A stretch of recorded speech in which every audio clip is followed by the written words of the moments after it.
सिंध के पेंशनर्स के लिए बैंक अकाउंट तब्दील करने का नया तरीक़ाकार मुतारिफ करा दिया गया। पेंशनर्स का असल शनाख्ती कार्ड के साथ खुद दफ्तराना लाजमी करार दे दिया गया है। आपको अपडेट कर रहे हैं कि सिंध के पेंशनर्स के लिए बैंक अकाउंट तब्दील करने का नया तरीक़ाकार मुतारिफ करा दिया गया है। पेंशनर्स का असल शनाख्ती कार्ड के साथ खुद दफ्तराना लाजमी करार दे दिया गया। आपको अपडेट कर रहे हैं, सिंध के पेंशनर्स के लिए बैंक अकाउंट तब्दील करने का नया तरीक़ाकार मुतारिफ करा दिया गया है। पेंशनर्स का असल शनाख्ती कार्ड के साथ खुद दफ्तराना लाजमी करार दे दिया गया। मजीद जानते हैं डॉन न्यूज़ के नुमाइंदे इमरान आहत खान से। जी इमरान, अपडेट कीजिएगा।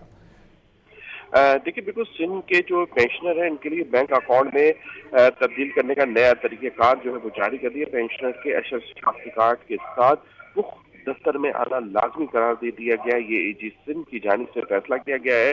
बैंक अकाउंट की तब्दीली के लिए पुराने बैंक से एनओसी लेना जरूरी है, जबकि नए बैंक अकाउंट के लिए डीसीएस जो फॉर्म होता है उसको चेक करने की कॉपी भी जमा करानी जरूरी कर दी गई है। जबकि पेंशनर्स के लिए बैंक अकाउंट की दुरुस्तगी के लिए अमल को मजीद सख्त बनाया गया है।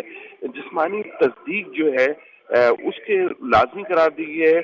उनका ये कहना है कि जब तक वो शख्स खुद नहीं आएगा उस वक्त तक ये बैंक अकाउंट जो है वो नया नहीं खुल सकता है।